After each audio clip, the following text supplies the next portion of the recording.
Para nós é sempre muito significativo poder dar continuidade no curso. Ontem eu procurei fazer uma fala bem, assim, um pouco mais próxima do senso comum, um pouco mais cotidiana, um pouco mais, usando menos os conceitos da psicologia histórico-crítica utilizados pelo Vygotsky. Eu usei alguns conceitos e procurei apenas fazer uma referência filosófica e uma ligação com a realidade da nossa vida de professor, da escola, da educação, dos interesses econômicos que permeiam aí nosso mundo contemporâneo. Hoje eu vou falar nessa primeira parte, que são duas partes hoje, uma antes do intervalo e uma após o intervalo, 1 hora e pouco cada fala. Eu vou falar sobre uma coisa bastante específica e muito significativa do pensamento do Vygotsky. Então eu vou falar para vocês, na realidade, é a primeira parte desse livro, que é a última obra escrita pelo Vygotsky, que chama Pensamento e Linguagem, e que é talvez a obra mais clássica do pensador, é aquela que ele consegue de forma mais efetiva explicitar o que é a sua perspectiva de psicologia histórico-cultural. Então aqui ele consegue se aprofundar efetivamente, mais do que nas obras anteriores já. Um pouco antes, ele escreveu uma obra chamada Funções Psicológicas Superiores, que não tem ainda em português, eu tenho ela aqui em espanhol, mas essa obra também é muito significativa, e onde ele procurou aprofundar muito.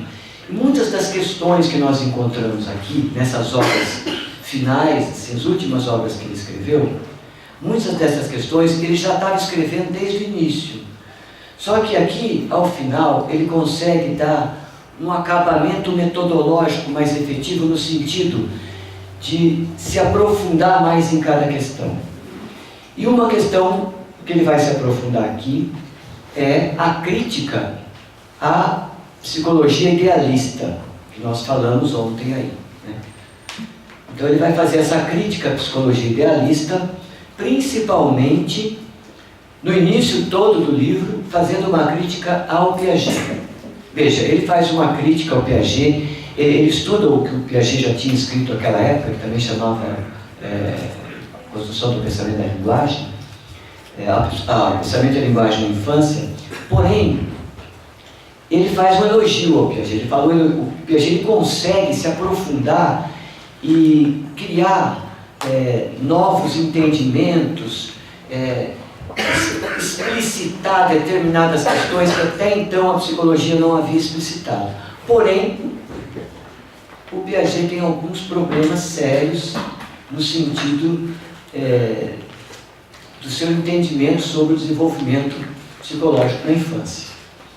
Esse desenvolvimento psicológico na infância nos interessa porque somos professores, mas a ideia de eu trazer hoje essa discussão para cá parte de duas necessidades. Uma, que não é tão importante, mas é muito importante, é que nós consigamos fazer essa diferença entre o pensamento do construtivismo, do Piaget, de várias outras pedagogias idealistas, psicologias idealistas também, e consigamos compreender o que é a psicologia histórico-cultural ali na primeira fase do desenvolvimento infantil. Então ele vai fazer essa crítica contundente ao Piaget, ele vai desmontar todo o fundamento teórico, a explicitação prática do Piaget também, a forma empírica com que o Piaget lida também com a realidade. E a partir daí ele vai explicitar uma série de conceitos que são lá do Piaget. Só que ele ressignifica esses conceitos do Piaget. Então o que nós vamos trabalhar aqui hoje, qual é o sentido de eu trabalhar esse texto aqui do pensamento e linguagem? É fazer uma pequena iniciação, muito breve para vocês, de algo muito complexo e profundo. E na realidade o que eu vou fazer aqui é uma tentativa, porque é muito difícil conseguir em 1h30 explicitar aquilo que o Vygotsky demorou muitos anos para produzir, sendo ele o grande historiador, estudioso que foi. Então é importante que a gente tome essa aula, e aliás quase sempre, quase todas as aulas. As aulas são momentos de sensibilização, que apontam, que iluminam alguns caminhos, porém o conhecimento efetivo se dá na leitura.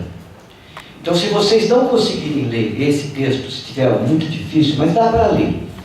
Tem também um livro muito interessante e talvez mais palatável para os professores em geral, que chama Vygotsky e o Aprender a Aprender. Aqui o Newton Duarte, o professor Newton Duarte, faz um aprofundamento dessa mesma fase que nós vamos tratar aqui agora. Então dá para você ler um pouco lá, volta ao livro, e aí muitas pessoas perguntam, mas por que nós temos que estudar isso, né? Esse grau de complexidade? Simplesmente porque somos professores. E o professor, ele precisa dominar a sua área de conhecimento, mas ele precisa dominar a pedagogia. E a pedagogia não está sozinha. O Vygotsky, inclusive, fala isso nesse livro mesmo, nesse pedaço que nós estamos estudando. Essa separação, a psicologia está aqui, a pedagogia está ali, a sociologia está ali, a história está lá, não. Isso é fruto de uma sociedade da fragmentação e da dominação. Então, para nós é muito importante que o pensamento pedagógico esteja fundamentado numa psicologia, numa perspectiva da sociologia também, da história. A história nos ajuda muito a compreender, a economia e várias outras disciplinas.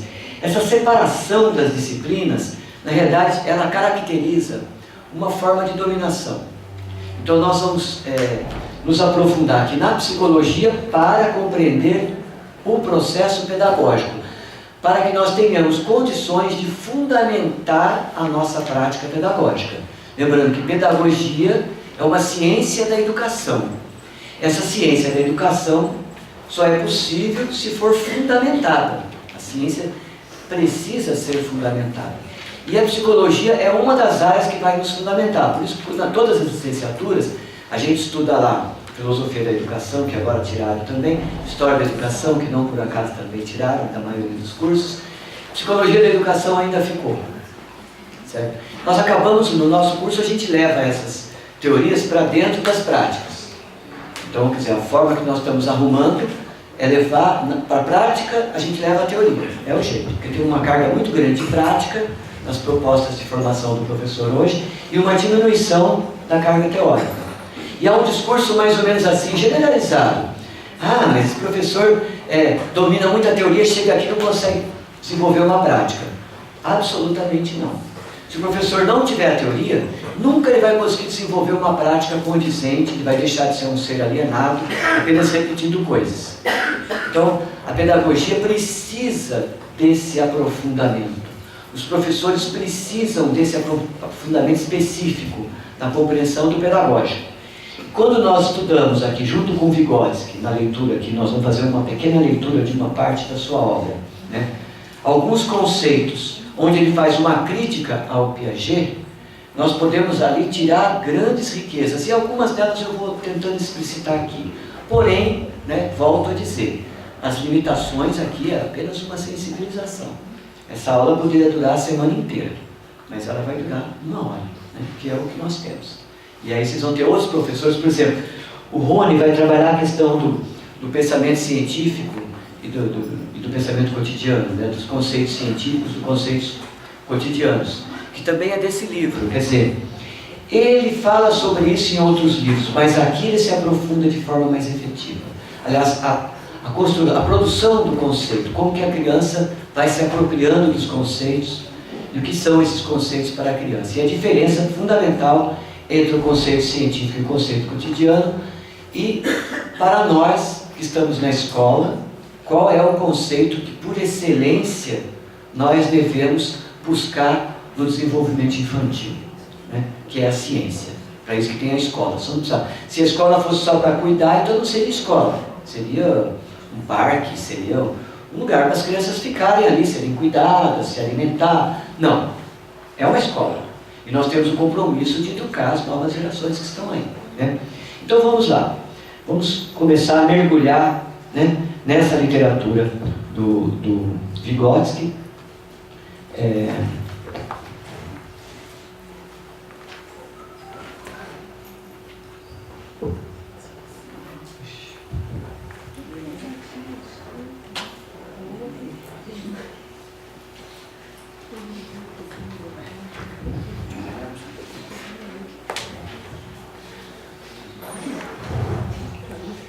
Basicamente, nós vamos tratar destas questões aí, né? Então, nós vamos retirar do livro Pensamento e Linguagem ali, as primeiras 90 páginas, 80, 90 e poucas páginas, onde ele trata de, estudando Piaget, fazer uma crítica ao Piaget para poder superar essa perspectiva idealista da psicologia. Ontem nós estudamos aqui a questão do trabalho, o trabalho transformando a natureza produz os objetos da humanidade, produz a cultura à medida que necessita de uma representação de signos para que as gerações novas possam compreender o que foi feito pelas gerações anteriores. Então o trabalho, ele é a atividade que caracteriza o ser humano na transformação da natureza e da própria relação social. Então isso para os não idealistas. Para os idealistas não, é da cabeça humana que surge, né, esse processo de transformação. É da cabeça que vai ser, não. Para os materialistas não, psicologia materialista é o contrário.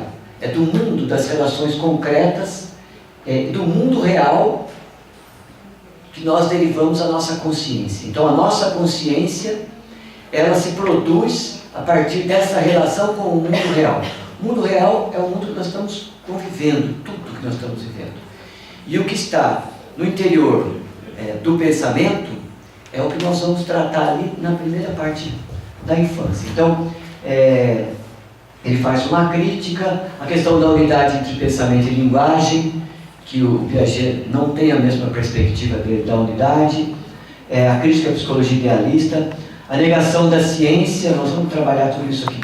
O sincretismo e o egocentrismo, que são conceitos utilizados pelo Piaget, o Vallon usa também bastante. Toda a psicologia do desenvolvimento acaba trabalhando um pouco com esses conceitos. E o pensamento autístico, né? Então, essa unidade entre pensamento e linguagem, ela deriva de uma perspectiva filosófica. Isso que eu estava falando ontem para vocês. Aqueles fundamentos filosóficos do Vygotsky deram condições para que ele, ao se debruçar sobre a psicologia, ao estudar a psicologia, ele conseguisse ir além da psicologia idealista. Mas ele parte de uma perspectiva filosófica de entendimento de mundo, que contempla sim a psicologia, que contempla a história, a economia, né? Mas ele o tempo todo ele cita a filosofia como base para o seu pensamento, coisa que o Piaget, por exemplo, não faz, né? Subentendemos por unidade um produto da análise que, diferentemente dos elementos, possui todas as propriedades que são inerentes ao todo e, concomitantemente, são partes vivas, indecomponíveis dessa unidade. Lembra que falávamos ontem sobre a dialética, sobre o gênero humano, que é uma unidade, que é uma totalidade, e o indivíduo se relaciona com esse gênero, mas o indivíduo é parte do gênero. Ele foi produzido no gênero humano. Então, a cultura humana produziu a individualidade. E aí, como sujeito que trabalha e que desenvolve uma atividade, ele também transforma o gênero. Mas a relação dialética é mais ou menos assim. Só é possível a consciência, o desenvolvimento da consciência humana, quando o ser, na sua individualidade, age no mundo real, no mundo humano, no mundo da natureza. Quando ele faz isso, ele se apropria dessa realidade e desenvolve sua própria consciência. Então a consciência humana, ela existe na unidade entre o indivíduo e entre o gênero humano, a cultura humana, a totalidade histórica, que é o conceito que eu utilizei ontem. Então, quando esse indivíduo se relaciona ativamente com essa genericidade, ele produz para si uma consciência. Então, se um trabalhador passa a sua vida inteira trabalhando 40 horas por semana para um outro, e ele não tem nenhuma intencionalidade naquilo que ele faz, ele está produzindo a sua consciência de um ser alienado, né? Fazendo parte de todo esse processo de alienação que nós vivemos. Se o ser indivíduo consegue compreender a realidade histórica, a totalidade histórica, e a partir dessa compreensão ele age intencionalmente no gênero, Então isso caracteriza uma outra relação do ser individual com o gênero humano. Porém, o que caracteriza tanto a genericidade humana quanto o indivíduo é esta relação. Essa relação é uma unidade. Né? Esse princípio dialético hegeliano que o Marx foi buscar lá no Hegel, né? Ele é muito importante para a gente conseguir compreender o Vygotsky. O Vygotsky ele tem uma perspectiva radicalmente fundamentada nesse princípio dialético. Né? Por isso que ele acha e que ele defende que as partes são indecomponíveis. Vocês já ouviram falar que assim, as pessoas falam que do Frankenstein, que analisa as coisas por partes? Na pesquisa a gente fala, não, isso é um Frankenstein. Você pega e vai cortando, porque cortou o corpo, né, por partes. Então você corta um pedaço, analisa separado. Corta outro pedaço, analisa separado. A maior crítica que o Vygotsky faz ao Piaget é justamente esta. O Piaget analisa as partes. Ele não consegue ter uma visão da unidade. Porque falta a Piaget uma fundamentação filosófica que desse condições objetivas para que ele desenvolvesse essa capacidade de entendimento do mundo real. Né? E ele não entende. Por isso, o significado pode ser visto igualmente como um fenômeno da linguagem, por sua natureza, e como um fenômeno do campo do pensamento. Não podemos falar de significado da palavra tomado separadamente. Cada palavra possui um significado. Né? Claro que varia um pouco o sentido desse significado de pessoa para pessoa. Mas o significado da palavra, ele é ao mesmo tempo universal, da língua, e ele é também do indivíduo. Quando há essa identidade entre os dois, a palavra e o significado, ou seja, a palavra falada, né, e o significado, passam a ter uma unidade. Para o Vygotsky, essa unidade ela é a essência do pensamento, da linguagem. Ou seja, não é possível que a palavra esteja separado do seu significado, só como som. E não é possível que o significado sem a sonoridade não é a palavra. E a palavra sem o significado também não é. Então, todo o entendimento da compreensão do conceito, da palavra, da linguagem, passa por esse entendimento de uma unidade entre o significado e a forma com que ela se expressa. Estamos falando aqui de palavra falada, mas pode ser a palavra escrita, pode ser o signo da arquitetura, da arte. Nós que estudamos arte, a gente acaba estudando mais isso na obra de arte mesmo, né? E há aí uma perspectiva de sentido diferente de significado, porque para cada um existe um sentido que um pouco se diferencia daquele dado a um conjunto da sociedade. E por mais que um dicionário aponte o significado de uma palavra, para cada pessoa, ela ainda tem algo, né, muito particular, que comporta um aspecto subjetivo que está relacionado à vida objetiva dessas pessoas. Então, a unidade entre pensamento e linguagem não pode ser tomado separadamente. Acho que já falei sobre isso. Isso tudo ele vem construindo desde obras anteriores. Então, quando ele escreve lá sobre a crise na psicologia, né, 10 anos antes, ele já estava caminhando nesse sentido de compreender a psicologia como uma psicologia idealista, porque parte da perspectiva que é das ideias do indivíduo que surge a realidade. Olha como isso é importante. Ele vai dizer, não, é o contrário. É da realidade social que deriva o indivíduo. A individualidade, ela vai existir a partir da apropriação do mundo real, histórico, verdadeiro, né? O tempo inteiro ele vai repetir isso. Então, e aí ele vai começar a fazer uma crítica. Primeiro essa crítica do idealismo do Piaget, da não unidade, na sua forma de tratar essa questão do desenvolvimento infantil dos primeiros anos de vida. E ele vai dizer o seguinte: Piaget fecha-se no círculo restrito dos fatos, evita sair para os campos contíguos da lógica, da teoria, do conhecimento, da história, da filosofia. O que significa isso? Lá no texto do Piaget, ele não vai dizer que tem uma teoria que ele se fundamentou para produzir sua obra. Ele vai o tempo inteiro buscar identificar numa pesquisa de campo, né, os resultados da sua obra. Ele vai tentar comprovar na pesquisa de campo aquilo que é a verdade para ele, do desenvolvimento do psiquismo infantil. Então ele tem uma série de experiências que ele faz, do desenvolvimento, lembrando que o Piaget era biólogo, né? Ele era biólogo, então ele antes estudava os moluscos e tal, e depois ele passa a estudar as crianças, né? Uma grande contribuição universalíssima para a humanidade, né? Do ponto de vista científico, da psicologia, mas ele trazia essa perspectiva idealista, né? Piaget toma de empréstimo a psicanálise essa diferenciação entre o pensamento inteligente, pensamento dirigido e pensamento não dirigido. Isso é fundamental, gente, para a gente que é professor. Isso aí é essencial para entender o desenvolvimento infantil a partir de um ponto de vista diferente daquele que em geral nos ensinam, né? Que é mais ou menos o seguinte: o pensamento dirigido, o pensamento realista, o pensamento ligado à realidade, objetivo, né, para o Piaget, né, ele nasce a partir de um outro tipo de pensamento, né?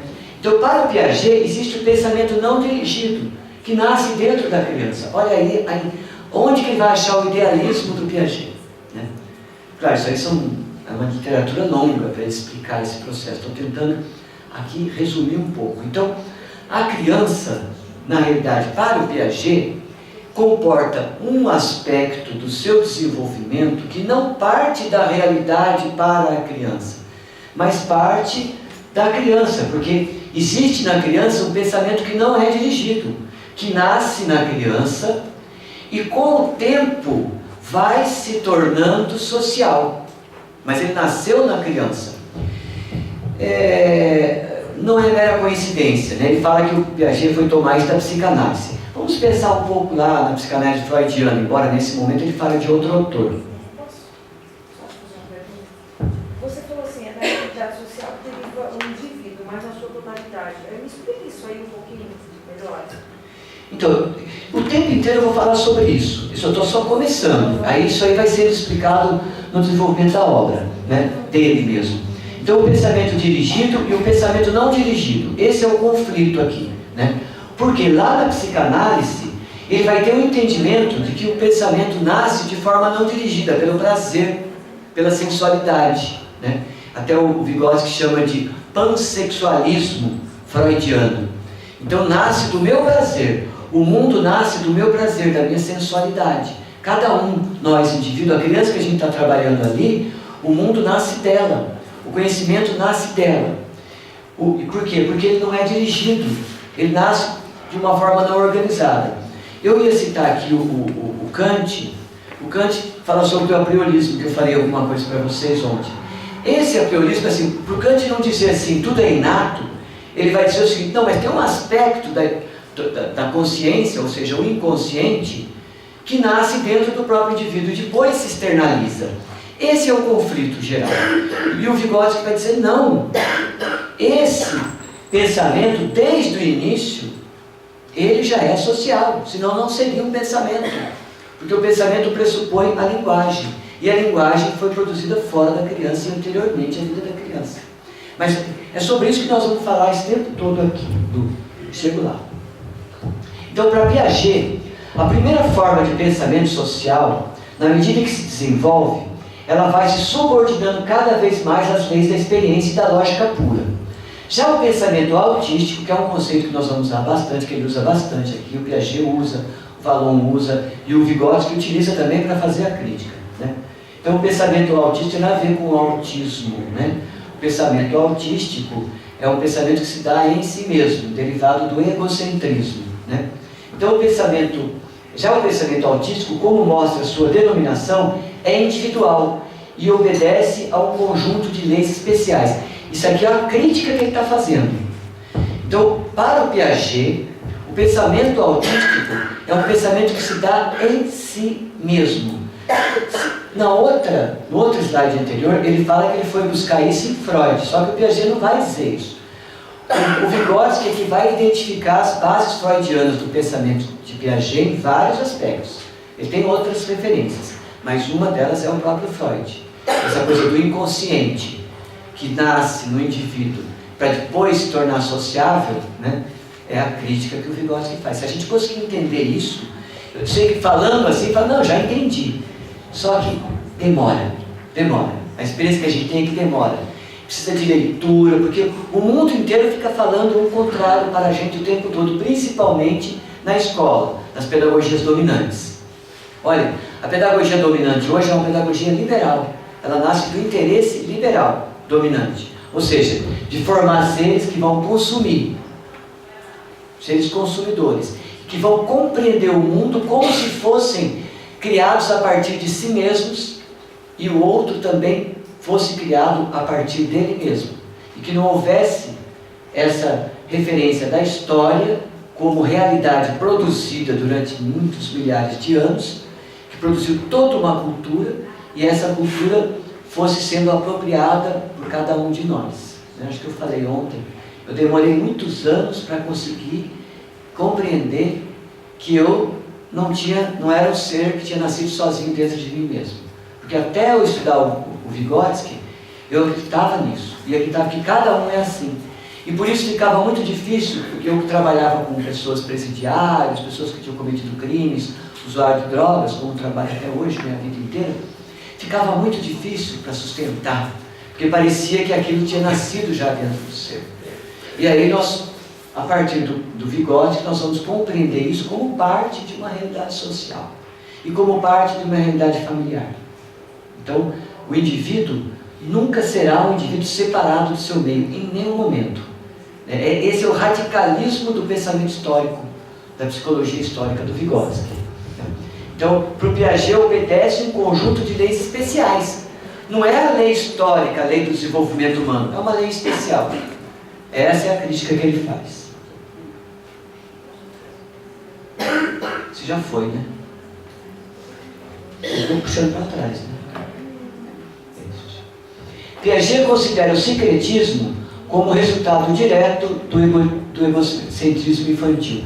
Então, o sincretismo é uma fase onde várias formas diferentes de sensações, de pensamentos, desorganizadas, elas já existem para essa criança, no pensamento dela, mas elas estão desorganizadas, elas estão soltas. Para o Piaget, esse sincretismo faz parte de uma perspectiva do egocentrismo infantil. Para o Vygotsky, não. Para o Vygotsky, olha, porque para o Vygotsky, o pensamento da criança, ele é um pensamento social. Ele só é pensamento porque ele é social.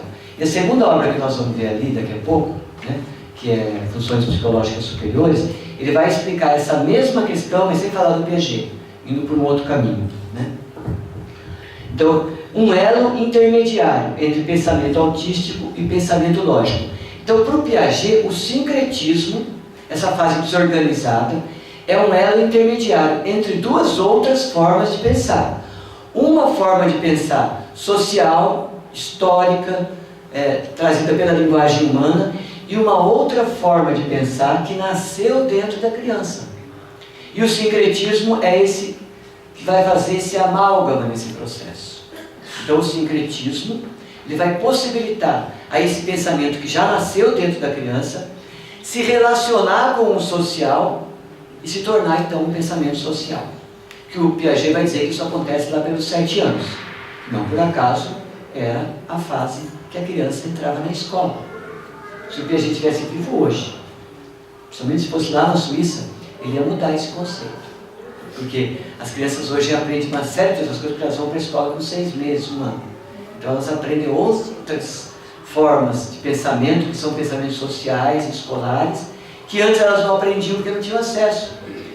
Mas nas famílias judias elas aprendiam, porque a educação em geral, no começo do século XIX, nas famílias judias se dava desde ter idade. Muitos aprendiam a ler com 3, 4 anos de idade já, nessas famílias judias, né? Então, um elo intermediário. Dá para entender, gente? Olha, é sutil essa diferença, mas ela é absurdamente, assim, bombástica no entendimento do processo pedagógico, da relação ensino-aprendizagem que o Vygotsky tanto fala e que os construtivistas negam, porque não tem ensino. A criança é que aprende, não é isso? Olha de onde vem a origem, né? Vem da psicanálise, do pensamento kantiano, que é bem anterior à psicanálise, da psicanálise, de outros pensadores da psicanálise, que eu cito mais o Freud, que é o que eu conheço, que eu li bastante, mas tem Briller, tem vários outros, Jameson, tem vários, que o Vygotsky vai estudar para poder identificar de onde que o Piaget estava tirando aquilo ali. Claro, ele já tinha estudado isso antes mesmo de conhecer a obra do Piaget. Então, nós nascemos já imersos nesse entendimento que em nós há algo que acontece anteriormente, que é o nosso pensamento egocêntrico, um pensamento egoísta, que existe só para a função de si mesmo, e que depois é que ele vai se relacionar com o pensamento social. E para o Vygotsky não. Desde o início, toda forma de pensamento humano pressupõe a linguagem, porque sem a linguagem não há pensamento. E a linguagem, ela é externa. Então, toda forma de pensamento é apropriada do mundo pela criança numa relação de atividade. Ou seja, quando a criança se relaciona ativamente com o mundo, ela se apropria dessa cultura que está à sua volta e que tem centenas de milhares de anos. Então, o que parece uma coisa... Veja, depois dessa conversa aqui, eu acho que vocês já conseguiriam ler esse texto. Um dos exercícios que nós temos lá é a leitura desse texto, uma parte desse texto. Coisa de umas 20 páginas, 30 páginas, não lembro. É só um pedaço que eu achei mais significativo e esse que eu foco mais. Então, quando vocês forem ler lá, já vai ficar mais fácil. Mas é lá que vocês vão buscar realmente o entendimento, lá na leitura. Então, para Piaget, o sincretismo, essa fase intermediária entre o pensamento autístico, isolado, egoísta, e o pensamento social, né, possui, por seu próprio mecanismo, um elo intermediário. Já falei isso, né? Já falei. Estou errando aqui, né? Voltei de novo? Não. Devaneio e realidade. Bom, a falha egocêntrica não é um devaneio, mas uma atividade intelectual. Olha, atividade. Não por acaso foi criada a teoria da atividade, a psicologia da atividade, porque isso diferencia sobremaneira o pensamento histórico-cultural da educação tradicional, por exemplo. Porque na educação tradicional a atividade não era referencializada. O Vygotsky vai dizer, não, a criança precisa se apropriar da cultura do mundo, porque a cultura já existe e ela é importante para essa criança. Porém, para que ela faça isso, ela tem que desenvolver uma atividade, que não é a minha aula, é a aula da professora Inária, que vai acontecer daqui 2 dias, né? E ela vai explicar isso com bastante propriedade para vocês. Então a falha egocêntrica não é um devaneio, como o Piaget achava que esse pensamento autístico, a falha egocêntrica, essa perspectiva do pensamento egoísta voltado para si mesmo, para o Vygotsky não é nada disso. Para o Vygotsky é uma atividade, ainda não totalmente perceptível para nós, que estamos externos a esse processo, mas a criança está, através dessa atividade, fazendo o exercício ali. A atividade é a forma de apropriação da cultura que está fora. Então essa atividade, mesmo que a princípio ela pareça estar desconectada com o real, ela já está em busca do real. Ela já é resultado da realidade histórica e social. Ela não nasceu como um devaneio. Eu citei devaneio aqui, mas o Vygotsky vai usar vários adjetivos.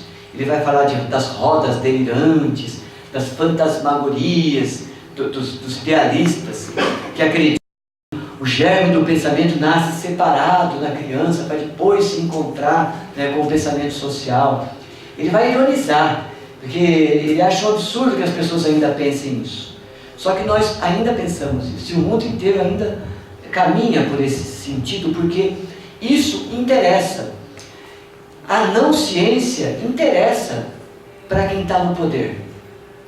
Então é importante que nós não tenhamos acesso à verdade científica.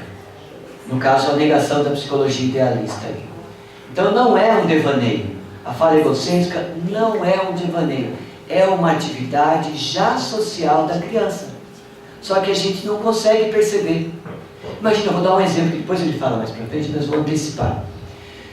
Quando vocês trabalham com crianças pequenas, bem um ano, assim, a criança está aprendendo a palavra ali, as primeiras palavras. Ela vai olhar a mãe e ver o irmão falar mãe, mãe, várias vezes. Ela vai escutando, ela sabe que a própria mãe fala, mamãe, vem mamãe. E a criança vai escutando esse mamãe. E ela vai falando. Só que a fala dela ainda não é a mamãe. Ainda não é, no início não é. Mas é uma tentativa, é o exercício, é a atividade. Ela está desenvolvendo uma atividade. Então, a fala egocêntrica não é uma fala perdida em si mesma.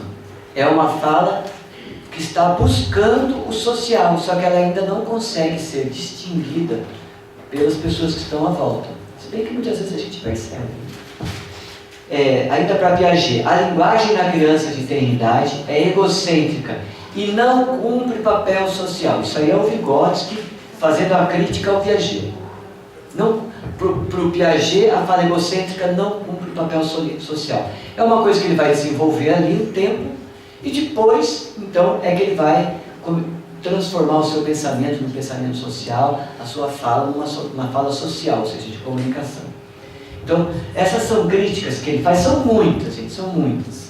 Essas que eu escolhi ali por um acaso, com as minhas limitações, de um ser único e também com a limitação do nosso tempo aqui, que não dá para a gente poder se aprofundar um pouco mais.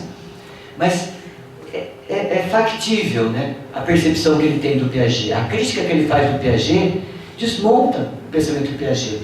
Primeiro lá, na teoria, em que o Piaget não se utiliza da filosofia, da lógica, da história, da sociologia, para compreender a criança. Ele vai compreender a criança só no fato, só nos fatos, fazendo uma pesquisa ali com a criança. Então ele abdica uma fundamentação filosófica daquilo que ele está fazendo, o Piaget. E ele tece uma longa crítica sobre isso. Depois ele vai pegando ponto a ponto as categorias que o Piaget usa e demonstrando que o Piaget está equivocado em cada um desses pontos. Sem, é claro, também dar o mérito ao Piaget de ter feito uma grande pesquisa durante toda a sua vida que vai nos servir muito, porque ciência é isso. Alguém avança e o outro avança mais um pouco, né? O movimento real do processo de desenvolvimento do pensamento infantil não se realiza do individual para o socializado, mas do social para o individual. Essa é a crítica fatal que o Vygotsky vai fazer ao Piaget e que muda todo o nosso entendimento sobre a prática educativa. Por isso que eu torno a dizer a vocês, a pedagogia é essencial para a prática de qualquer professor. Um professor que vai à prática, que só tem a prática, e é a tendência da formação de educadores no Brasil, né? Aumentando o número de prática, aumentando estágio, tirando filosofia, tirando história, tirando as matérias reflexivas da educação, para que a gente não pense mesmo, né? Esse movimento é um movimento social histórico, para que toda a sociedade não pense, para que a gente não pense a realidade social, para que o pensamento não chegue até o nosso povo. E nós, professores, também fazemos parte desse interesse político, de que o pensamento não chegue lá. E aí a gente não estuda, não entende o que está fazendo. Eles falam assim, e na educação infantil? Né? Na educação infantil talvez até mais ainda. É muito difícil a educação infantil. E é muito necessário que o professor se aproprie desses instrumentos teóricos aqui da psicologia, da pedagogia. A pedagogia, né? Mas da pedagogia derivando da psicologia, a história, a sociologia. Né? Então, quando nós compreendemos que o pensamento infantil não se desenvolve da criança para o mundo, mas do mundo para a criança, isso muda o papel do professor. Muda. E se você entender um pouco mais disso, não vai ser difícil. Por exemplo, se você tem uma supervisora, uma diretora, não sei como é que funciona na escola, alguém que é contra, que quer que o professor vire um animador ali de festa, que fique fazendo, né, grandes brincadeiras que as crianças amam, e aí você, não, mas eu quero ensinar o conteúdo, eu tenho um compromisso social, sou professor. E aí há um conflito, né? Quando existe esse conflito, se você tem uma fundamentação, você vai explicar, acontece isso. Em geral, a fundamentação é suficiente para que o professor se defenda dessas posições. E também para que ele possa influenciar ao seu redor. Porque se um único professor numa escola muda o seu entendimento, vai ser ruim, vai ser sofrido para ele. Então é necessário que a gente consiga atingir os nossos colegas, que a gente consiga atingir a secretaria inteira, quem dirá a educação do mundo inteiro. É para isso que a gente caminha, né? Com essa intencionalidade de demonstrar para o professor como que acontece de fato o desenvolvimento infantil.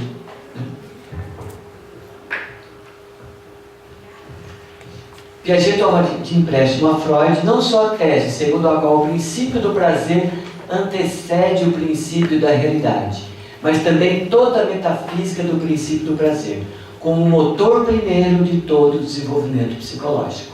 Gente, é a cara da orientação educacional da maioria das escolas brasileiras. É o prazer.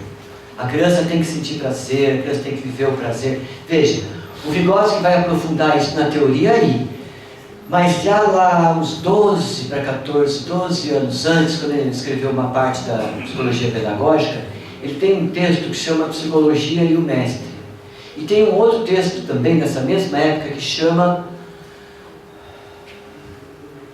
A Educação Estética, que ele vai falar da arte na educação. Nesses dois textos, ele vai dizer lá na prática o que o professor não deve fazer. E o que o professor não deve fazer é se deixar ser guiado pelo prazer imediato do aluno. Ou seja, ele já tinha isso desenvolvido lá na prática.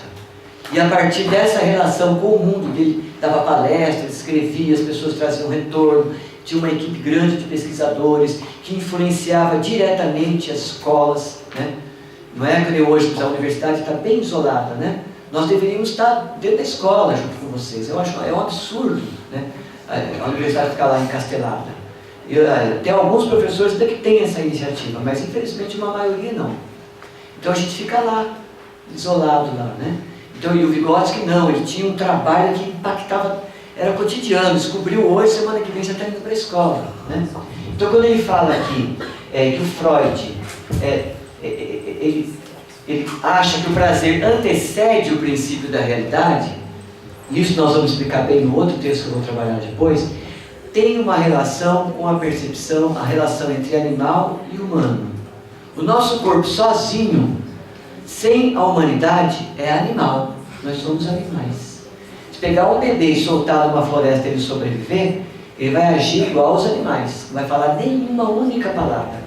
Ele não vai lembrar de nada, porque sem a palavra, sem a linguagem, não há memória.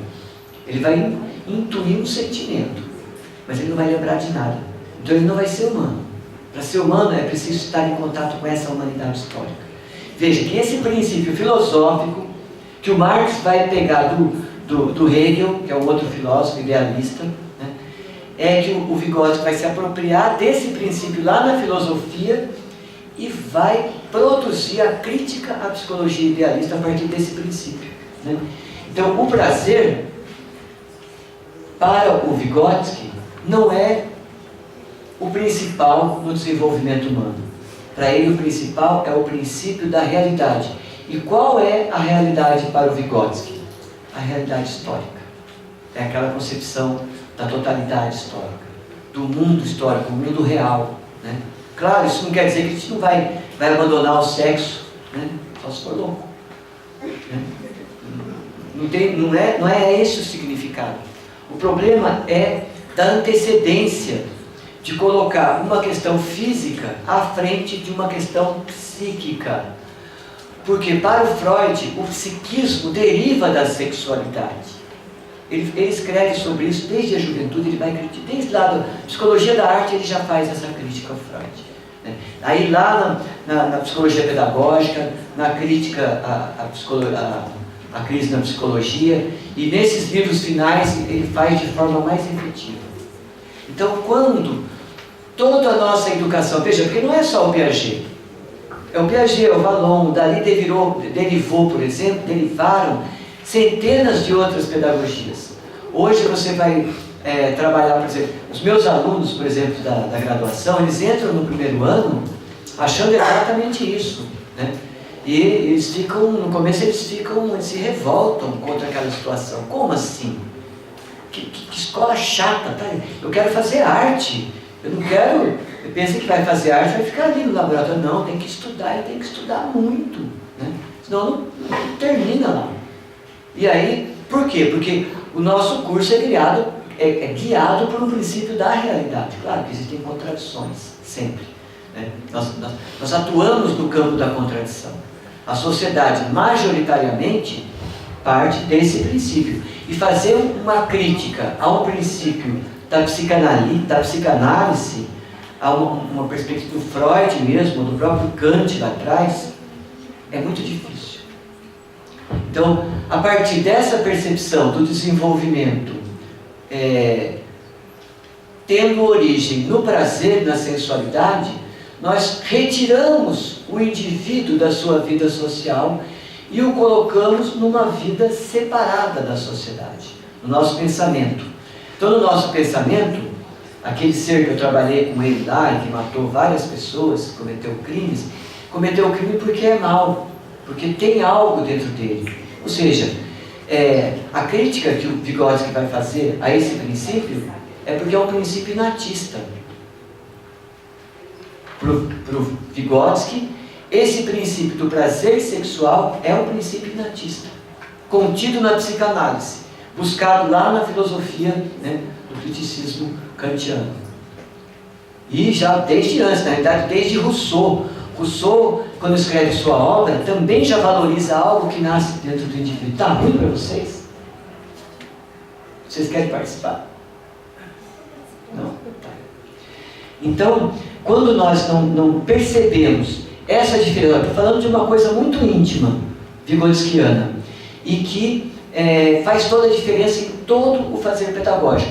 E nós sofremos, nós que temos essa perspectiva de pensamento, sofremos vários ataques o tempo inteiro, porque faz parte, porque nós também estamos aqui no litígio. O Vygotsky cita esse litígio entre ele, o pensamento dele e o pensamento do Piaget. Eu me lembro por uma vez que eu fui apresentar um trabalho nessa linha de pensamento, já há uns 8 anos atrás, em Florianópolis, e num congresso de artes visuais e no Confaeb. E eu era sozinho lá, a não ser os colegas que estavam me assistindo, que tinham a mesma forma de pensar que eu, que parte dessa perspectiva crítica, do social, do histórico, né? O histórico como formador do humano. E antes de eu terminar a minha fala, a coordenadora da mesa tomou a palavra e falou: olha, mas esse teu Vygotsky aí está muito autoritário, que negócio é esse? Ou seja, ela não suportou que eu pudesse fazer a minha fala até o final da minha fala, que era uma coisa de uns 15 minutos. Né? Era bem pouquinho, não era que nós vamos falar longa dessa. Porque é difícil para as pessoas. Porque praticamente uma negação de toda uma formação que nós tivemos dentro da universidade, na literatura que a gente leu. Então nós vamos nos afastando de uma perspectiva histórica desde que a gente nasce, e nós vamos construindo para nós um entendimento que é um entendimento focado nesse princípio aí, né? E aí na sala de aula, o tempo inteiro a gente vê isso. A gente vê professores que fazem altos malabarismos para conseguir manter a atenção do aluno, para conseguir manter o aluno feliz ali, sendo que essa é uma tarefa de Sísifo, né? O mito de Sísifo é aquele mito de que o Sísifo pegava a pedra e subia, que ele tinha que botar aquela pedra em cima da montanha. Ele rolava aquela pedra, rolava, muito esforço hercúleo para chegar lá em cima. Quando ele chegava lá em cima, a pedra rolava do outro lado. Aí ele tinha que descer e rolar a pedra de novo. Quando nós, da educação, passamos a ter essa perspectiva de que o desenvolvimento da criança se dá a partir de uma relação isolada de mundo que parte do seu próprio prazer, da sua sensualidade, nós estamos diante de um mito de Sísifo, ou seja, da impossibilidade de uma educação social, de uma educação coletiva.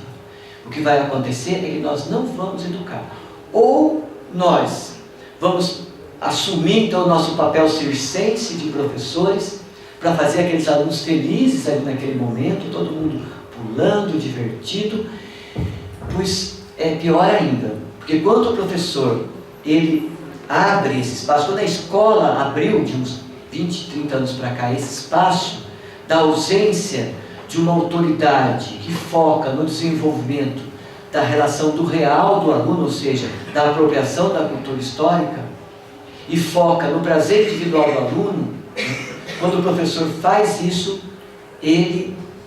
a pedra rola do outro lado. Ele não consegue educar. Então, o que está acontecendo na realidade brasileira está muito ligado a isso, né? Os professores são cuidadores, que não precisam estudar filosofia da educação, não precisam estudar, passa rapidamente pelas teorias, e cada vez aumentando mais a carga de trabalho fora da escola, estágio docente. Agora é uma loucura que tem estágio docente, um monte de estágio. Além do estágio obrigatório, tem esses estágios do PIBID, e aí tem várias formas de estágio docente agora. E além das práticas, que no meu tempo, acho que eram a metade do tempo das práticas de hoje. Claro, num curso como o nosso, a gente subverte ali e vamos estudar. É prática, mas eu dou 3 disciplinas de prática. Nas 3 é muita teoria, né? Os alunos, se não estudar, não chega, não termina, né? Porque é a forma que nós temos de subverter esse processo. Isso já vem desde lá do tempo do Fernando Collor. Passou os 2 governos do Fernando Henrique, 2 governos do Lula, o governo da Dilma, e sempre foi piorando, porque segue um padrão internacional. Um padrão internacional que foca nessa perspectiva. Veja bem, a maioria das pessoas que defendem isso, defende de boa fé. Não são pessoas do mal que querem fazer o mal, né? Isso me lembra aquele texto da Hannah Arendt, né, que ela vai fazer o estudo do grande fascista que levou milhares de pessoas para nazista, né, para os campos de concentração. E aí, ao final do livro, nos últimos capítulos, ela vai descobrir que ele era uma pessoa normal. Ele não tinha maldade, não fazia aquilo por maldade, ele fazia porque ele não conseguia pensar o mundo dele. Então ele ia seguindo aquilo ali. Então nós somos um pouco isso, nós não conseguimos pensar o nosso fazer pedagógico diante da história. Então nós vamos seguindo a maioria. Agora, a maioria não são todos. Os lobbies das escolas particulares que vão nesse sentido de quanto mais prático e menos pensamento, melhor. Porque aí o professor não consegue compreender essas relações, e principalmente essa. Eu cheguei nessa aqui e parei um tempo maior, porque essa relação entre o prazer do corpo e a história humana é exatamente o que divide a perspectiva, né, de um desenvolvimento que se dá a partir da individualidade e do desenvolvimento que se dá a partir das relações históricas, que é o que o Vygotsky fala desde o início da sua obra, né? Para Piaget, o social é situado fora da criança. O social está fora. E para ele, a apropriação desse social comporta um desprazer, um desencanto. Gente, onde eu citei aqui a obra do Freud, mal-estar da civilização, né? O mal-estar, o que é o mal-estar da civilização? Que o Freud vai dizer nessa obra clássica dele, é que o processo civilizatório gera em nós um grande mal-estar. Então, para mim é um grande mal-estar estar aqui agora, sendo que eu trabalhei o dia inteiro, aí vim da aula aqui, dou aula até às 10 da noite, uma aula puxada. Para isso aqui é um mal-estar, uma coisa assim, puxa, tem que ficar para vocês, aí tem que ficar parado, sentado, ouvindo. Tudo é mal-estar para o Freud. Tudo que é social, tudo que é o civilizatório. Para o Vygotsky não. Para o Vygotsky é justamente aí que reside a essência da humanidade. O ser humano é o ser histórico. E se ele não se apropria da historicidade humana contida na cultura, que foi objetivada na cultura humana, ou seja, se ele não se apropria da cultura, ele não se humaniza.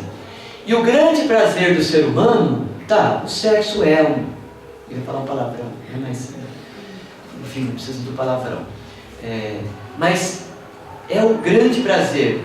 Mas é um grande prazer da humanidade, um artista quando produz uma obra, né? Ou um cientista quando faz uma descoberta, ou cada um de nós aqui, quando a gente consegue dar a aula e consegue ver que aquele aluno se desenvolveu ali, é um grande prazer, né? É um prazer imenso que nós sentimos. E esse prazer não está ligado a uma necessidade física, sexual, anterior, né? É um prazer que vem justamente da relação histórica. E o desprazer da relação histórica vem das formas de dominação históricas, que foi um pouco daquilo que eu falei ontem, desde os primórdios da civilização, né? Quando uma tribo domina outra tribo e escraviza outra tribo, né? Lembra que eu falei um pouco disso ontem, lá nos primórdios? Então uma tribo escraviza outra tribo. Aí essa tribo escravizada, antigamente, ela podia ficar no seu lugar mesmo. E, por exemplo, os moradores da ilha de Creta, eles escravizavam os mecenas sem tirá-los do seu lugar. Eles passavam por ali com suas embarcações de tanto em tanto tempo, e o povo micênico deveria deixar ali toda uma riqueza de comida, então eles não precisavam plantar nada. Se eles não fizessem isso, eles eram levados para o Minotauro, né? Tinha um Minotauro lá. Na realidade, eles sacrificavam crianças, mulheres, homens, tal. Enfim, uma forma de dominação. Outra forma de dominação é, por exemplo, nas cidades-estados gregas, os escravos iam morar ali junto. Eles estavam juntos, dentro das casas, nos lugares. Então, o dominado e o dominante vão se aproximando e tendo uma identidade. E essa relação entre dominado e dominante, por exemplo, que em Esparta era muito mais efetiva na força, em Atenas era mais ideológica. No nosso mundo hoje ela é mais ideológica, mas ela leva o nosso povo inteirinho a um grau de sofrimento imenso. Então, quando a gente pensa assim, tem 1 milhão de pessoas encarceradas no Brasil, é um sofrimento para esse 1 milhão de pessoas? Não. É um sofrimento imenso para todas as famílias dessas pessoas, que já seriam aí uns 5 milhões. E 1 milhão num ano. Em 10 anos serão 3 milhões que vão passar. Então você vai ter 10 milhões de brasileiros. Eu lembro quando eu trabalhava naquela penitenciária feminina de Corumbá, o sofrimento daquelas mulheres e das famílias daquelas mulheres. Porque elas não eram bandidas. Elas precisavam de um dinheiro.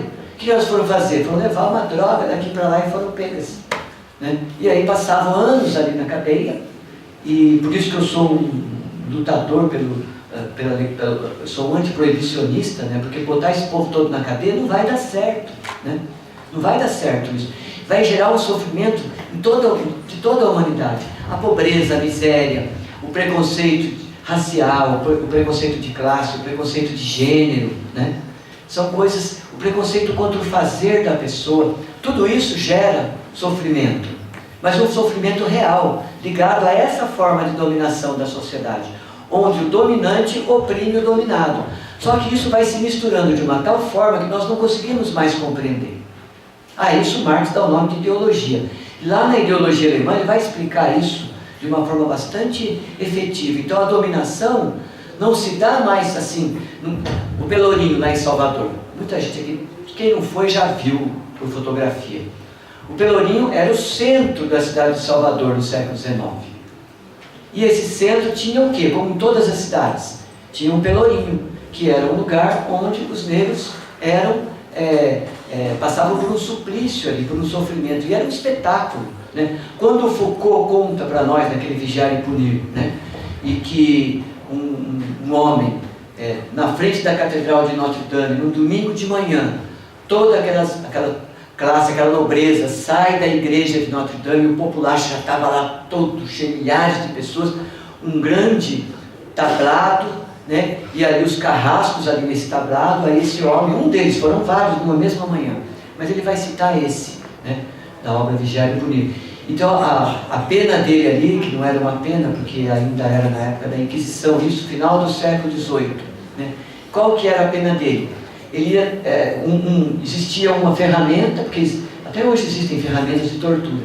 Então arrancavam um naco de carne, eram 8 nacos de carne, se não me engano, que tinham que ser arrancados do corpo dele, e cada buraco que ficava ali botava chumbo quente. Então quer dizer, esse requinte existiu em toda a Idade Média. Eu falei ontem aqui que 30 mil pessoas foram crucificadas só ali no Espartacus, num único fato histórico ali perto de Roma, pelos romanos, né, que não foi só Jesus, né? Então isso está em toda a nossa sociedade. Nós vivemos uma sociedade da negação da nossa realização enquanto seres históricos. Nós negamos nossa própria realidade. Então nós negamos, por exemplo, a possibilidade de ser feliz como professor, né? Infelizmente, né? Uma boa parte dos professores. Mas eu conheço professores que vão, de vez em quando dá uma cabeçada, que gosta mesmo do que faz, que consegue driblar, ainda que nem sempre, todo esse processo de estranhamento e de alienação inerente ao nosso trabalho. Porque quando esse ser, professor, ou esse ser, ele compreende o mundo e se relaciona intencionalmente com o mundo, ele se universaliza. Quando o artista produz uma obra e essa obra modifica a sensibilidade de milhares de outras pessoas, ele se universaliza. E essa universalização, essa humanização, o indivíduo se humaniza quando se relaciona intencionalmente com a realidade. E ele se desumaniza quando não faz isso. E quando nós acreditamos que o prazer vem de uma coisa que nasce dentro da individualidade, gerada pelo sexo, pelo prazer, né? Dessa forma, e que toda a civilização causa na realidade um grande mal-estar, nós estamos negando o real problema da sociedade, que é a sociedade da exploração, né? A sociedade em que um domina o outro. Só que os nossos escravos hoje, eles não são aparentes, nós somos escravos. Só que num outro tipo de escravidão, né? Não é mais o servo da Idade Média, não é mais aquele escravo lá de Roma, nem a escravidão aqui dos países açucareiros ali, do século XIV até o XIX, né? É um outro tipo de escravidão, que se dá muito mais pela ideologia, mas às vezes também pela força. O sistema carcerário é uma força dessa, que se exerce sobre o povo. Então o sistema carcerário, ele tem um sentido social, de opressão, de segurar, né? Se as máquinas tomam o trabalho das pessoas, para onde vai a riqueza que está sendo produzida? Se concentra. Então o que acontece hoje é todo um processo de concentração de riqueza. Para que haja essa concentração de riqueza, uma grande maioria tem que ser relegada, né, a uma vida extremamente rebaixada do ponto de vista material e do ponto de vista cultural. Ela não terá acesso à cultura historicamente produzida e ela não terá acesso à riqueza historicamente produzida, né? Toda a riqueza foi produzida no desenvolvimento da história. Então, quando nós acreditamos que o social está fora da criança e não nela própria, é porque nós acreditamos que nela existe algo que não é social. E esse acreditar que a criança tem algo que não é social nos leva a ter uma percepção do desenvolvimento infantil que parte da própria criança. Se o desenvolvimento parte da própria criança, é muito justificável a percepção de criatividade que geralmente permeia o universo de Piaget, dos piagetianos e pós-piagetianos, onde a criatividade infantil é o centro do processo educativo, porém, contudo, todavia, essa criatividade não é relacionada com as referências que a criança vai apropriar, né? E o Vygotsky vai falar ao contrário. Essa criatividade só pode ser desenvolvida conforme essa criança se apropria das referências históricas, da cultura. Quando ela vai se apropriando da cultura, ela desenvolve o seu processo de criatividade, né? Sozinha, se ela ficar relegada a si mesma, ela não vai desenvolver o seu processo criativo, ela não vai ser criativa.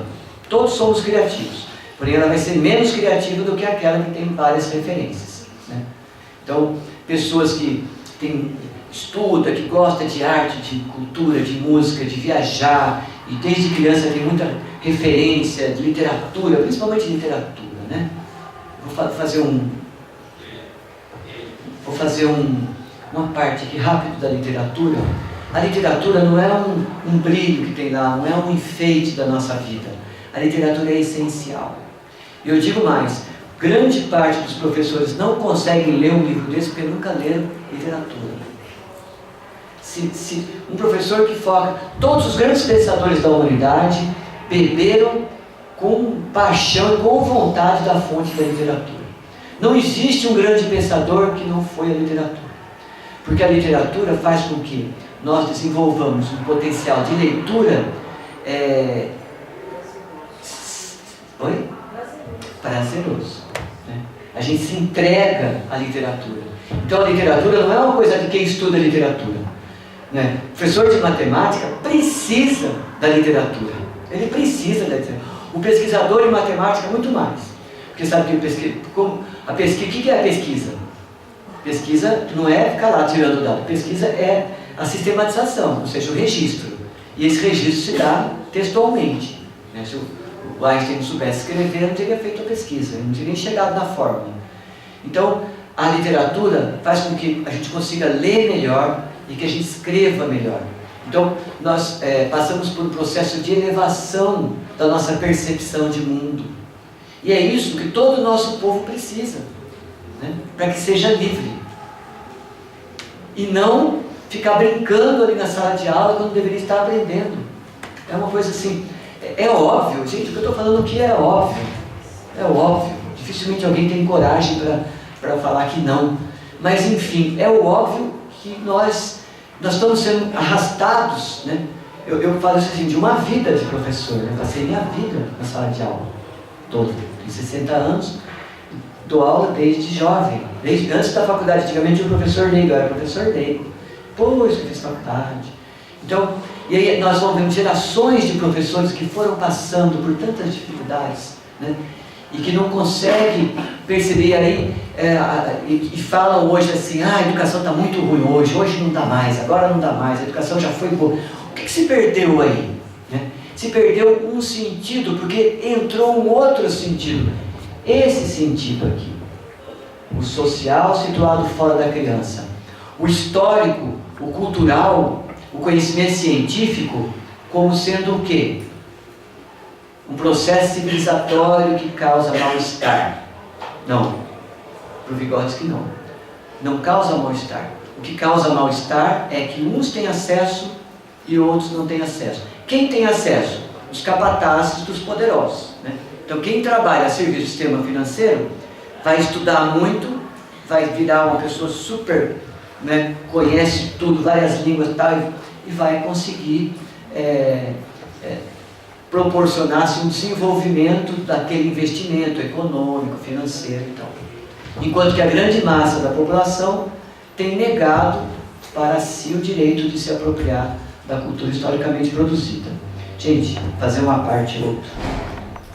O Saviani, né, que eu citei ontem, uma outra obra dele, ele tem, né, várias obras.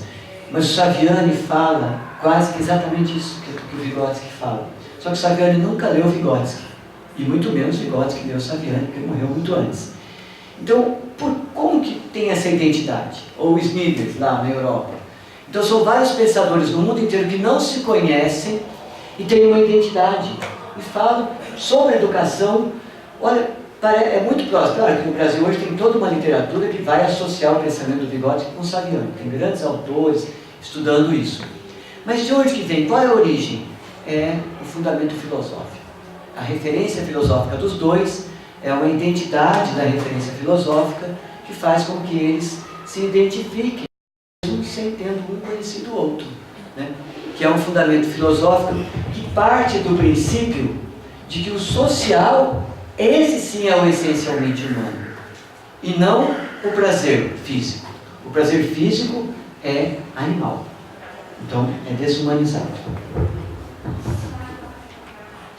Tá certo?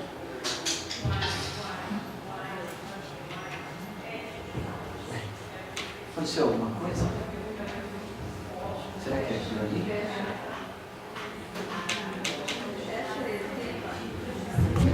O que eu faço aí? Pode apertar aqui?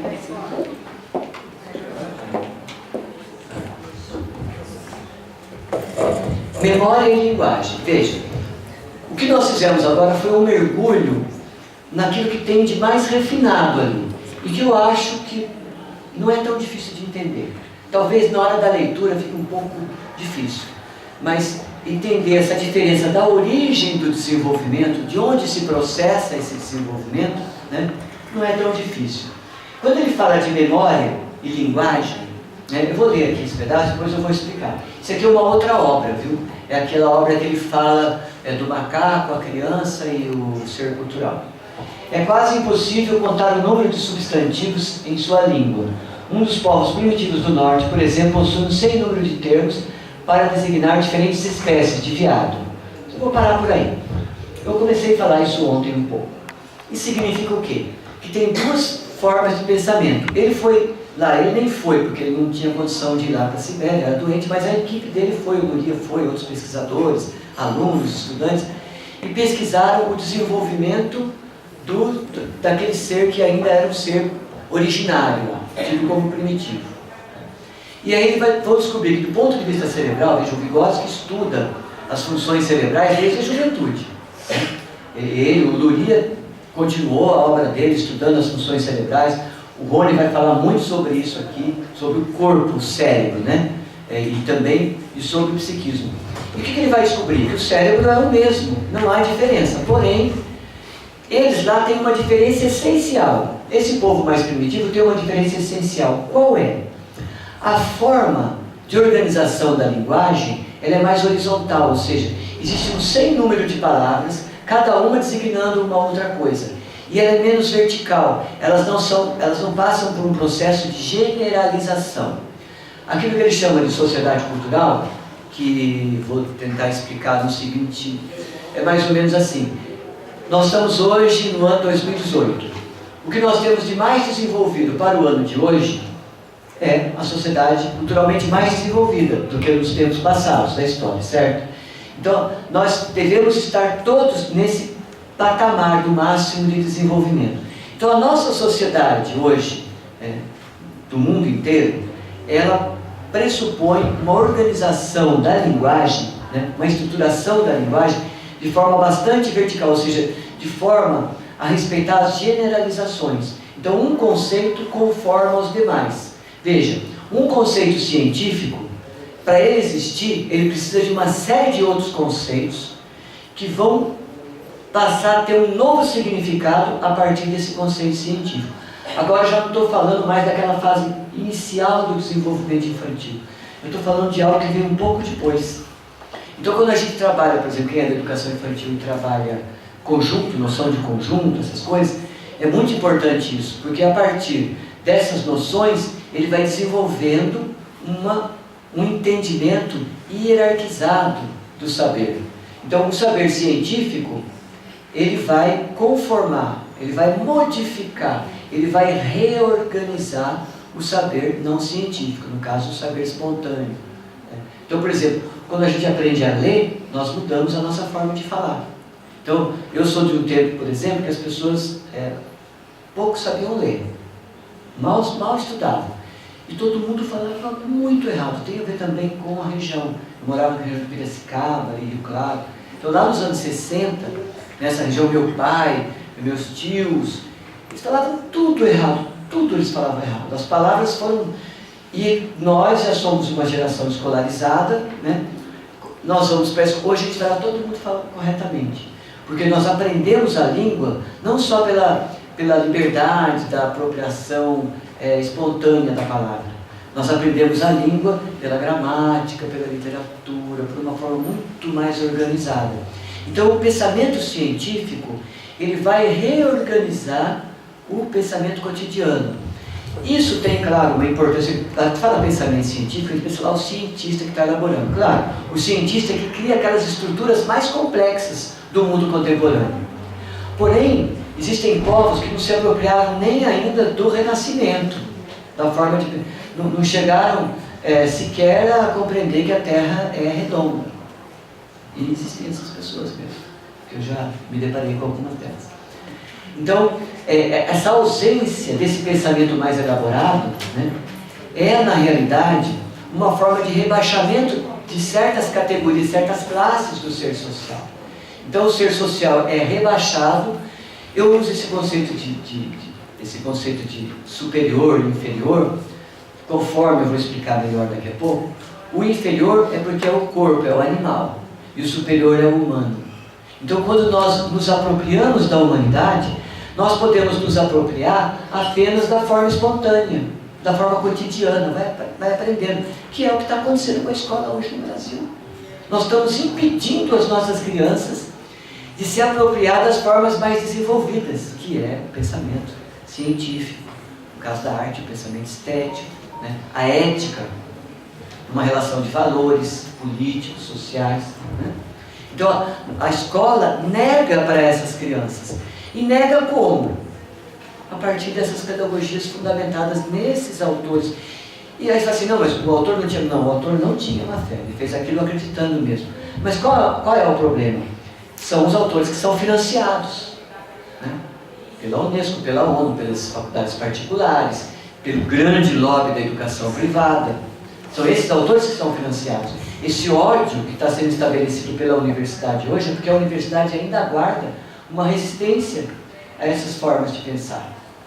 Só que essas formas de pensar que foram criadas na boa vontade, não estou falando que o Piaget era um cara do mal de jeito nenhum. O cara é um pensador, dedicou sua vida. Tanto que ele deve ter se dedicado para conseguir fazer uma obra, e ele, depois que o Vygotsky morreu, ele continuou mais 30 anos produzindo, né? Então, mais de 30. São muitas obras, de uma riqueza fantástica. Porém, ele reproduz ainda uma forma de pensar idealista, né? Onde o desenvolvimento se dá a partir da ideia. E essa ideia nasce na individualidade a partir do prazer. Isso possibilita que a escola não ensine. Fundamentado nisso, o MEC, por exemplo, difundiu toda essa perspectiva do não ensinar, né? A gente não ensina mais. Claro, tem discordâncias, isso são litígios, são muitos os pensamentos, alguns avançam um pouco, outros avançam menos, né? Uns pegaram o Piaget e radicalizaram ainda, deixaram mais focado ainda no prazer. Eu conheço várias teorias que focam totalmente no prazer da criança. Para você educar bem uma criança, tem que ser prazer total. Aquela escola do Laissez-faire lá na França, né? Ela foi por aí, as famílias se juntaram, fizeram uma escola focada no prazer. Só que aí, 30 anos depois, foram pesquisar aquelas pessoas que não conseguiram dar conta de viver socialmente com felicidade, né? Que é o que acontece. Mesmo, não só pela questão da falta de colocação nos espaços de trabalho, que queiram ou não são competitivos, né? Mas pelo entendimento de mundo, pela possibilidade de agir intencionalmente no mundo, ou seja, de pelo menos quebrar com alguns elementos da alienação, do estranhamento, mas também por um outro motivo, que é o motivo que uma pessoa que só tem prazer o tempo inteiro, quando tiver um desprazer, vai sofrer uma grande frustração e não vai conseguir viver. Então aí você vai ter gerações inteiras de pessoas que não conseguem passar por uma frustração. Eu penso isso assim lá, por exemplo, na universidade, nós recebemos já pessoas quase adultas, né? 17, 20 e poucos anos de idade. Muitas dessas pessoas chegam ali e se irritam, e se revoltam contra os professores, mas é um tempo, um outro desiste. É um tempo. Quando elas começam a seguir ali a estratégia que nós traçamos enquanto corpo docente, enquanto instituição, para que elas começam a fazer isso no segundo ano ali, muitas logo no início, cada aluno tem um tempo, mas quando elas começam a fazer isso, tudo muda na vida dessas pessoas. E eu sinto assim, eu penso os meus alunos no primeiro ano quando entram, e aí estudo. Quando sai lá no quarto ano, nossa Senhora, dá gosto de ver. É outro ser, né?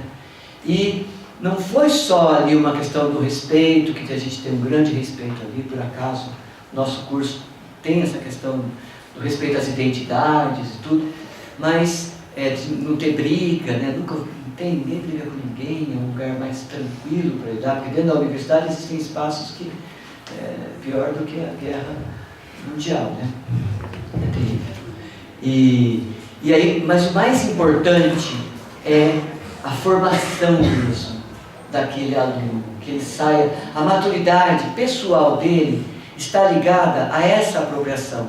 Enquanto talvez o irmão tenha ficado em casa fazendo algum trabalho, né, e não amadureceu, não conseguiu passar noites estudando porque tinha que fazer um trabalho amanhã, não conseguiu se dedicar de forma mais efetiva, não conseguiu se relacionar. Então, esse exercício é a atividade. O que é uma escola? Né? Uma escola é uma organização altamente sistemática, estratégica, com objetivo, fundamento, né, para a atividade dos alunos. Então, eles vão desenvolver a atividade. Tá? Não dá tempo. Né? Uma colega hoje, minha aluna, chegando do estágio, professor, fiquei horrorizada, assisti uma aula de uma professora, 2 aulas agora, professor de arte, e a professora pegou, botou lá uma obra do Manet, deixou a obra do Manet lá, e falou assim, agora vamos desenhar e tal, desenhando num papel com linha. Ela não falou sobre a obra, não sensibilizou os alunos, né? Você deve ficar horrorizada com isso também. Os professores de arte em geral, a gente fica horrorizado de ver uma coisa dessa. E a professora de arte, formada, tudo. E ficou ali 2 horas. Gente, o que aconteceu nessas 2 horas? Primeiro, não houve desenvolvimento. As crianças ficaram abandonadas ali. Porque ela também não planejou nada, não tinha objetivo nenhum. E aí, o que acontece nesse momento? Uma bagunça. E acontece que um aluno, ao invés de ficar ligado no professor, na atividade, o que ele vai ficar ligado em quê? Na relação entre eles, entre os pares. Aí vai ter briga, vai ter discussão, vai gerar uma série de problemas relacionais ali dentro. Então, quanto mais você conseguir manter o grupo no foco da atividade, menos problemas relacionais você vai ter. E quando eles se acostumarem a isso, tudo vai melhorar. A gente estava falando exatamente isso. Que ontem você fez essa mesma fala da questão dessa autoridade, desse conhecimento, do significado do que é o conhecimento, o aprender, o fazer, né? E hoje nós chegamos na escola e fizemos isso com as crianças. Antes de começar o momento da leitura, porque eu dou aula para o segundo ano, eu comecei falando sobre o conhecimento, sobre a importância de estar ali, o que era aquele ambiente da sala de aula, o que eu significava para eles naquele momento. E que a gente ia fazer isso agora de uma nova forma. Que eu ia começar a leitura, que a gente ia começar a fazer a partilha da leitura entre todos, mas que todos iriam falar no seu turno. Não ficar dando aquele senso comum direto, não com essas palavras para eles, né? E fazer esse retorno. E eu estava dizendo para ela empolgada, que foi muito legal, porque eles queriam, de repente, eles começarem a prestar atenção no que eu estava pondo no quadro e perguntando sobre, não saindo. E até aquelas crianças menos envolvidas, porque o número é grande, né? Não são 31 ao mesmo tempo, para você atender de 8, 9 anos. E até aquelas menos envolvidas, por já não saber tanto, né, porque ela está afastada desse processo, começou a olhar mais e querer mais e perguntar. Então eu estava dizendo para ela assim, é engraçado, a gente fica como se fosse novo essa autoridade, resgatar essa autoridade, o que você profissional representa como professor, como quem ensina, né, e o aluno que aprende, mas, e constrói sim junto, eu acredito ainda que a gente constrói junto, mas entendendo essa tua colocação desde ontem, né? Que a gente precisa exercer isso. E eu estava falando para ela assim, teve um momento que as crianças acharam super chato, né? Eles começaram a reclamar e eu falava, não adianta levantar a mãozinha agora vocês vão prestar atenção. Quando a gente finalizar, daí nós vamos chegando ao que cada um tem por dúvida. E com certeza tiveram muito mais dúvidas mesmo para pontuar. Foi muito legal, a gente estava pontuando esse encantamento com este prazer de querer ensinar também, né? Porque a criança deu a devolutiva. Essa coisa de desenvolver já a atividade, de vir aqui já mudar alguma coisa, é uma coisa muito importante. Muito importante. Claro, a coisa vai acontecer mesmo quando o professor consegue fazer todo o seu planejamento fundado nessa perspectiva. Aí a qualidade lá no final, imagina uma escola inteira, todos os professores fazendo o seu planejamento nessa perspectiva.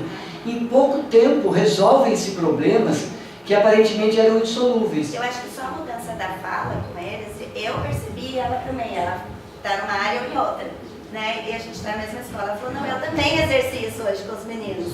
E foi super legal quando ela falou que ia fazer uma pesquisa, não sei o que, lá no laboratório de pesquisa. Tipo, na educação física dá para pesquisar, mas o momento pede e tal. E aí a gente estava, só para encurtar, falando, nossa, foi super legal, porque tem muita relevância mesmo no nosso trabalho, a fala que você está conduzindo, né? E aí, qual que é a minha preocupação? É que a gente tomar isso como um manual, como um roteiro, né? Então, o importante é que a gente compreenda o fundamento, esse fundamento que nós estamos estudando, para que cada um pense aí como que a partir desse fundamento né, nós vamos mudar a nossa concepção, a nossa estratégia, nosso método de ensino. Né? Ele vai dizer aqui, há termos especiais para designar veado e tal. Congelamento do gelo. Então, olha, só de árvore, né, por exemplo, nós falamos árvore, é uma generalização. Só que na frente deve ter 10 tipos de árvores diferentes. Então, para esses povos primitivos, não existia árvore, existia cada um uma árvore. Eu estava vendo uma palestra do Douglas Jaggs, falando sobre os Guaranis, e ele falando, os Guaranis, para eles não tem o Guarani, o ser humano, o homem, para ele tem, cada um tem seu nome. Então não generaliza. Então os povos mais primitivos, eles generalizam menos. Essa generalização é o caminho do conceito para o conceito científico. Então é o conceito que dá uma outra organicidade para os demais. E o que caracteriza os povos mais avançados do ponto de vista cultural. A ciência é tão arraigada na nossa vida que nós praticamente já nascemos, as crianças pequenininhas, mesmo que elas não vão à escola, elas têm contato com vários conceitos científicos e vão aprendendo a generalizar. As crianças de antigamente aprendiam menos essa generalização. Então isso é para que a gente também valorize mais essa forma de pensar dentro da escola. Né? Claro, quem vai trabalhar aqui o conceito científico vai ser o Rony daqui a 2 dias, mas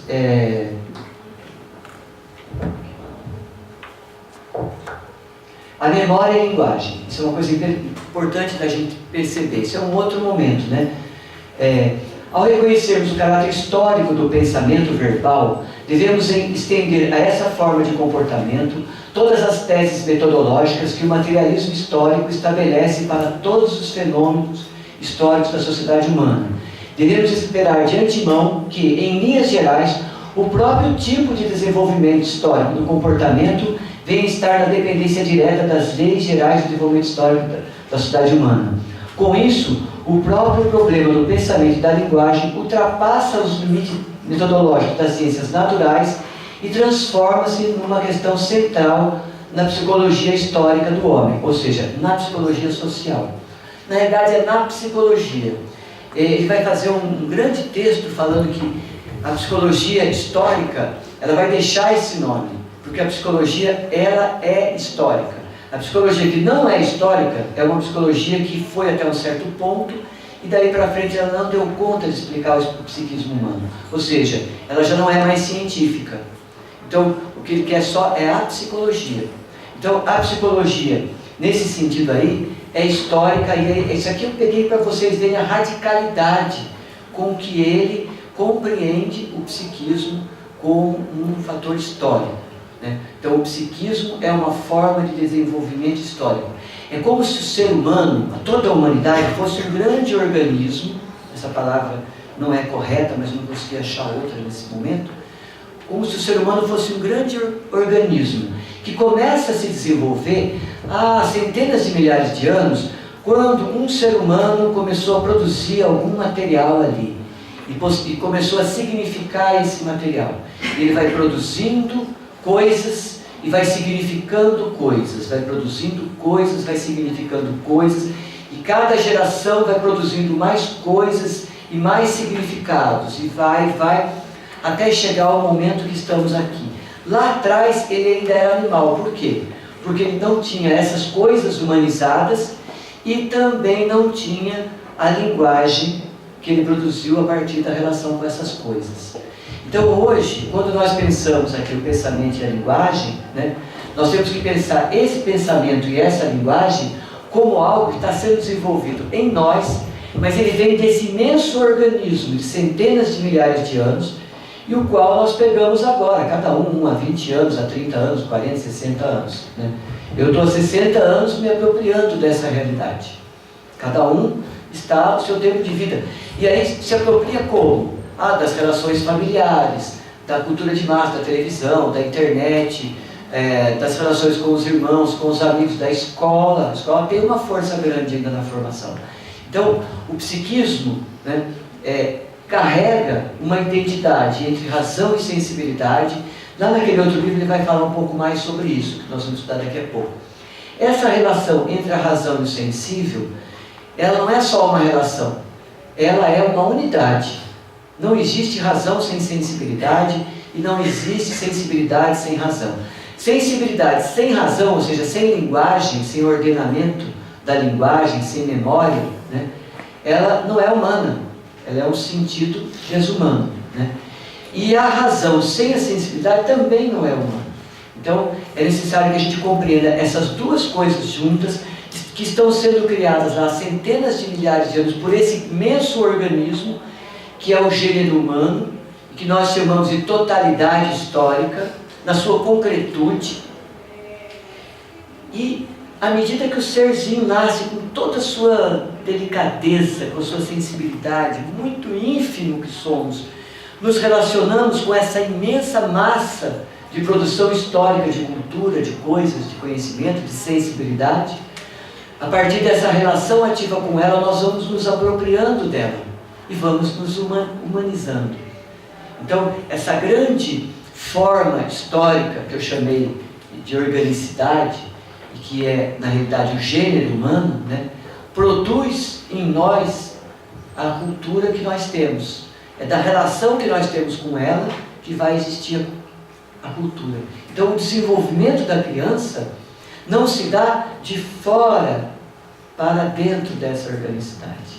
Ele se dá dessa organicidade social, histórica, né, para a criança, para todos nós.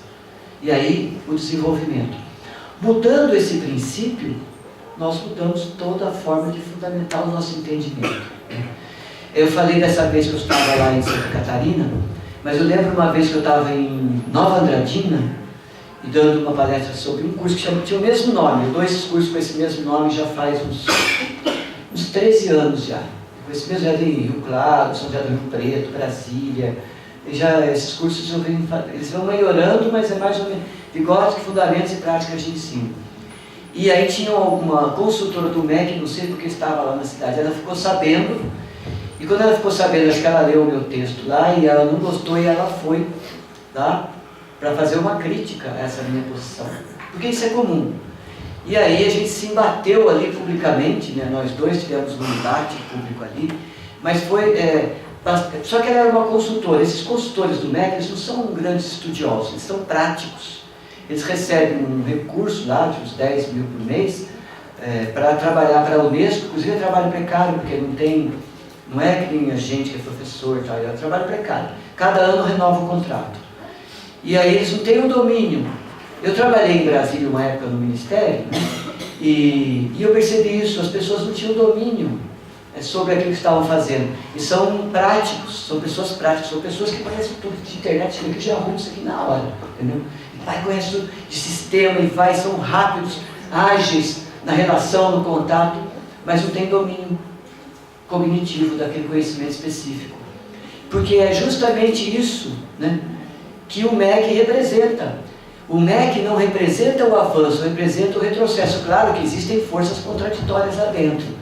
E o MEC desenvolveu projetos muito bons ali no CECADI, tem muita coisa boa, sempre tem coisa boa que acontece, mas é um processo reformista, porque parte do princípio, assim, está tudo errado, mas vamos fazer ali alguma coisa boa, então vamos reformar uma parte.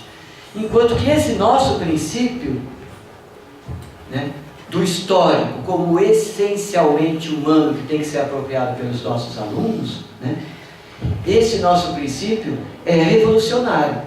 Tem um livro de um casal de psicólogos dos Estados Unidos, que Vygotsky, não me lembro o nome do livro. Eles ficam o livro inteiro falando sobre esse processo revolucionário, que está contido nessa essencialidade aí, né?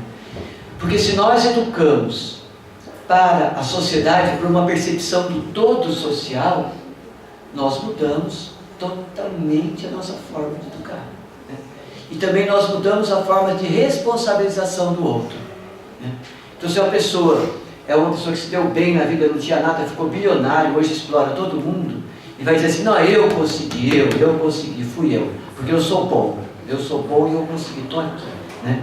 Aí o outro, coitadinho, que não conseguiu nada, Quer dizer, na realidade, alguma oportunidade social ele teve. E ao outro foi negada essa oportunidade social. Então é uma sorte que alguns poucos é que conseguem ter esse desenvolvimento. E isso só pode ser explicado por essa psicologia, né? A outra psicologia explica que é inata. Ou seja, os bons são bons porque nasceram bons. Os maus são maus porque nasceram maus. Veja, perde até o sentido da educação. Era uma coisa mesmo da expiação. Citei o exemplo do Foucault aí do Vigiar e Punir lá em Notre Dame. Mas a expiação que aconteceu durante toda a Idade Média era um pouco isso. É do mal, é bruxa, né? É uma mulher querendo fazer algo que não é comum às mulheres. Então, antes de ir para a fogueira, vai passar 30 dias sendo torturada das formas mais terríveis, com os mecanismos mais terríveis, para espiar a alma dessa. Então, isso é uma coisa comum, até hoje é. Até hoje é. O sistema penitenciário brasileiro, a polícia, ainda tem vários recônditos de tortura terrível. Tortura não foi só na ditadura, né? Então, justifica isso. Então, esse nosso pensamento aqui é um pensamento diferente, né? dessa continuidade. Deu horário? Segundo o Piaget, essa linguagem é egocêntrica, porque a criança fala apenas de si. Então, quando a criança lá está balbuciando, está sozinha ali falando alguma coisa, para o Piaget, essa linguagem é uma fala de si para si. Para o Vygotsky, não. Mesmo que a palavra ainda não seja foneticamente identificada com a palavra culta, nossa, mas aquele balbucio da criança já é uma atividade na busca de falar a palavra. Pensa uma pessoa para andar de bicicleta. A pessoa não senta na bicicleta, sai andando, ninguém, eu ouvi falar. É necessário que o corpo vá se equilibrando. É um exemplo, é uma parábola apenas, né? Mas enfim, só para que a gente consiga compreender. A criança vai balbuciando aquela palavra durante anos, até que ela fale realmente a palavra como ela é. Mas ela foi tentando. Então, essa fala egocêntrica nada mais é do que a atividade da criança se apropriando da cultura que foi produzida externamente. Seja a linguagem, sejam as coisas, né? Parece pouco, mas é muita coisa isso. A fala da criança até 7 anos é egocêntrica, em sua maior parte. Não serve mais para fins de comunicação, isso é o Piaget falando. Ou seja, por que até os 7 anos? Porque onde ele vivia, 7 anos a criança ia para a escola, né? Eu estou desse tempo aí, que a criança ia para a escola com 7 anos, né? E hoje a criança vai para a escola antes, infelizmente não todas, porque não tem educação infantil para todas, mas não serve para fins de comunicação. Serve para fins de comunicação, só que ela ainda não conseguiu atingir um estágio de conseguir fazer com que o outro entenda o que ela está falando. Por isso é muito importante que com as crianças pequenas a gente converse com as crianças pequenas. E conversar com as crianças não significa ter uma relação absoluta de eu entender a palavra dela, mas há um entendimento. Quando, sabe que a paparicação, esse conceito de paparicação aí, o Erasmo de Roterdã, lá no 1500, ele tem um livro que chama Civilidade Pueril. Ele vai falar dessa paparicação, que era uma coisa que só tinha na corte, só os nobres. Ai, o bebê, que lindo! Fica... Todo mundo agora mesmo lá em casa tem uma sobrinha que hoje, fez 1 mês o bebê, faz festinha, aí fica todo mundo, onde fui lá, peguei no colo. Então, tem toda essa paparicação, ela tem um sentido, ela não é uma coisa jogada fora, entendeu? É também uma atividade da mãe de reconhecer que aquela criança está se comunicando, como não está? No olhar, com a pele e com o balbuciar dela, né? Com o choro. Claro, ela ainda é mais, ela não se apropriou da linguagem, mas tudo que ela faz ali é um processo, é uma atividade humana. A atividade humana é a atividade de apropriação da humanidade, que está contida no gênero humano, né? Será que dá tempo de eu terminar, André? Está acabando, tá? Eu sempre demoro mais que Deus, né? A linguagem egocêntrica da criança tem uma função realista, esse é o Vygotsky falando. A linguagem egocêntrica, o adulto pode não entender. Ela não parte de um prazer, de uma coisa que nasceu antes, de um autismo. Não, ela tem um sentido realista, uma função realista de contato com a realidade. Ela não está fugindo do real, ela está agindo no real.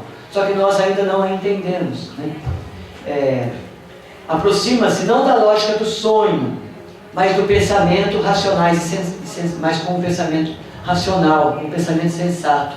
O que o Vygotsky vai dizer é que esse exercício da linguagem da criança infantil que nós não entendemos, ele é histórico. É a partir dele que a criança vai, já desde pequenininha, se juntando a essa imensa humanidade que vem sendo produzida há centenas de milhares de anos, que é a nossa cultura, né? E que quando também a gente nega a existência dessa totalidade, o que a gente faz? A gente foca só no fragmento. Nós perdemos até a possibilidade de uma relação sensível da humanidade como um todo, sentindo que ele, ela e eu somos parte desse mesmo todo. E todos os que virão depois e aqueles que já vieram, né? É muito lindo, eu acho, muito poético o pensamento do Vygotsky. Só que ele, na hora de escrever, não é tão poético. Vocês vão ver na hora de pegar um texto, né? A função da linguagem é comunicar toda forma de linguagem. Não existe, aí é a negação do Piaget. Não, Piaget, não existe um momento em que a linguagem é uma coisa para si mesmo, sem função social, apenas por um deleite pessoal. Toda linguagem já é o exercício, já é uma atividade exercitando a apropriação da cultura à sua volta. Para Piaget, o desenvolvimento se dá do autismo para a lógica, do individual para o social. Para nós é uma forma transitória, da linguagem exterior para a linguagem interior. Está vindo de fora para dentro, está se apropriando da cultura, está se desenvolvendo humanamente. Desenvolvimento humano significa apropriação da cultura. Nós nos humanizamos quando nos apropriamos da cultura já existente. As raízes do pensamento verbal na criança foram estabelecidas há muito tempo. O que quer dizer com isso? É que, mesmo que a gente não entenda, o pensamento verbal da criança já existe. Desde que ela nasce, ela já começa a se apropriar de coisas ali, só que de uma forma ainda muito rudimentar, né? Esse momento crucial, a partir da qual a fala se torna intelectual e o pensamento verbalizado, então, quando a criança consegue fazer com que a sua fala identifique um significado mãe, né? Aí, esse momento é igual o ciclista quando ele consegue ensinar a criança a andar de bicicleta, e vai, então você demora mais, vai. Chega uma hora, estou indo. Sabe? A criança na fala, ela está buscando ali o tempo inteiro, ela está buscando esse processo, né? Não é uma coisa, uma roda de formas delirantes, como o Vygotsky ironiza o Piaget. Para descobrir a linguagem, é necessário pensar. Essa relação do pensamento e da linguagem, então, para o Vygotsky, assim, o pensamento humano só existe quando ele vai se produzindo na criança à medida em que a criança se apropria da linguagem. Conforme os símbolos da linguagem vão sendo um por um, pouco a pouco, vão sendo apropriados, ela vai desenvolvendo o seu pensamento. Estamos aqui até hoje desenvolvendo o nosso pensamento. No seu desenvolvimento ontogenético, o pensamento e a fala têm raízes diferentes. Lá no início, o pensamento e a fala. A fala, porque a criança vai balbuciando aquilo que ela escuta, que ela repete, que ela ainda não sabe que tem relação com aquele objeto. E aos poucos eles vão confluindo para se tornar uma coisa única. Podemos com certeza constatar no desenvolvimento da fala da criança um estágio pré-intelectual. Ou seja, a fala ainda não está articulada com a sua função intelectual. E também no desenvolvimento do seu pensamento um estágio pré-verbal. Ou seja, ela pensa e ela balbucia, ela fala. Quando essas duas coisas confluem, então ela terá apropriado o significado social daquela palavra e a unidade da palavra, o pensamento e a fala. Aí é a unidade, né? Em um determinado ponto, ambas as linhas se cruzam, após o que os pensamentos se tornam verbais e a fala se torna intelectual, né? Então, esse é um caminhar que vai se dando aí, né? Enfim, essas questões são questões que eu fui falando, lembrando a vocês que eu procuro fazer aqui uma fala. Eu podia sentar ali, que ficaria até melhor para mim.